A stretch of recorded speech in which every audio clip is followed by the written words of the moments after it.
Kisah kelinci dan burung puyuh yang kena tipu kucing ahli ibadah. Kisah kelinci dan burung puyuh yang berselisih paham. Mereka menunjuk kucing tua ahli ibadah sebagai hakim, yang ternyata penipu. Tersebutlah kisah seekor kelinci yang sedang terjebak hujan lebat. Ia mendapati sebuah sarang di bawah pohon yang kosong. Rupanya lama tidak ditinggali. Jadilah ia mendiami sarang di pangkal pohon tersebut. Si kelinci merasa nyaman di rumah barunya tersebut dan bertahan di dalamnya sampai beberapa musim. Selang musim berganti, datang seekor burung puyuh ke pangkal pohon tersebut. Ia menemukan seekor kelinci tengah tidur nyenyak di sana. Rupanya, sarang itu adalah milik si burung puyuh. Ia telah meninggalkan sarangnya selama beberapa musim. Hei kelinci dungu, itu adalah tempat tinggalku. Segeralah nyah dari tempat ini. Umpat si burung puyuh, tak terima rumahnya direbut oleh kelinci. Si kelinci merasa tersinggung karena sejak awal ia mendapati sarang ini kosong tidak ditinggali. Ia merasa tidak bersalah. Tidak, sergahnya. Tempat ini jelas adalah sarangku yang sudah kutinggali selama beberapa musim. Enak sekali kau berusaha merampas ini dariku begitu saja. Si kelinci dan burung puyuh ini mulai beradu mulut dan hampir berkelahi. Sampai akhirnya si kelinci mengusulkan supaya sengketa ini ditengahi oleh hakim. Kalau kau memang pemilik sarang ini, silakan kau adukan kepada hakim mana saja yang kau suka, supaya sengketa ini lekas selesai, usul kelinci. Baguslah kalau begitu, sahut burung puyuh. Di seberang sungai sana tinggal seekor kucing tua. Ia adalah pertapa yang dikenal saleh, ahli ibadah. Ia berpuasa saat siang dan beribadah sepanjang malam hari. Ia tidak berburu seperti kucing lainnya. Ia hanya makan dari apa yang ia peroleh dari sungai. Menurutku, kucing itu bisa menjadi hakim yang baik karena kebijaksanaannya. Kalau memang benar seperti itu, baiklah, aku setuju. Mari segera temui kucing itu.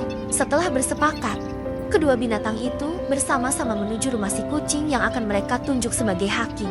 Singkat kisah, si kelinci dan burung puyuh itu sampai di rumah kucing tua itu. Mereka rupanya tidak tahu bahwa si kucing tua itu adalah penipu ulung. Ibadah yang ia lakukan hanya sebagai kedok untuk menipu binatang lain. Begitu mendengar ada kelinci dan burung puyuh memasuki rumahnya, si kucing berpura-pura ibadah dengan khusyuk dan hikmat, membuat kelinci dan burung puyuh merasa takjub. Tidak salah mereka memilih ahli ibadah sebagai penengah perselisihan mereka. Salam, wahai tuan kucing yang budiman. Sebelumnya kami mohon maaf jika kedatangan kami berdua mengganggu sembahyang tuan, kata si burung puyuh, mengucapkan salam dan basa-basi. Ah, jangan begitu, sahabatku, kata si kucing berpura-pura ramah. Silakan utarakan maksud kalian datang jauh-jauh ke sini.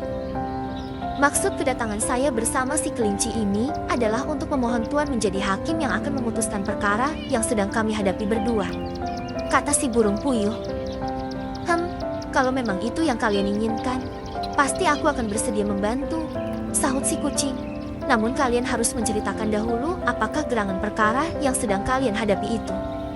Si burung puyuh menceritakan duduk perkara yang sedang ia hadapi dengan si kelinci, dari awal sampai akhir. Ketika menceritakan duduk perkara tersebut, si kucing beberapa kali meminta si puyuh mendekat ke telinganya. Kucing itu mengatakan pendengarannya kurang baik akibat usianya yang mulai renta. Tentu itu akal-akalan saja dari kucing tukang tipu. Setelah si burung puyuh selesai bercerita, si kucing pun berkata, baiklah, aku kini sudah memahami duduk perkara yang sedang kalian hadapi berdua. Namun sebelum aku memutuskan siapa di antara kalian yang akan memenangkan perkara ini, tolong dengarkan dulu nasihat yang akan aku sampaikan kepada kalian. Silakan, tuan kucing, sahut si puyuh dan kelinci berbarengan. Kami akan dengan senang hati mendengarkan nasihat yang tuan kucing akan utarakan, kata mereka dengan takzim. Baiklah, wahai saudara-saudara sekalian, perlu aku sampaikan wasiat ini.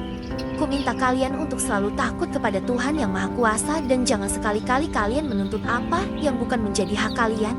Karena orang yang beruntung adalah mereka yang hanya menuntut apa yang jadi hak mereka. Mereka tetap beruntung meski hukum duniawi memandangnya sebagai pecundang. Sementara mereka yang berani menuntut yang bukan haknya adalah orang yang sial dan merugi. Meskipun hukum duniawi memenangkan mereka dalam sebuah perkara, si kucing melanjutkan nasihatnya. Ingat, sesungguhnya orang yang bergelimangan kesenangan selama hidupnya di dunia sama sekali tidak akan mendapatkan manfaat dari apa yang dimilikinya itu.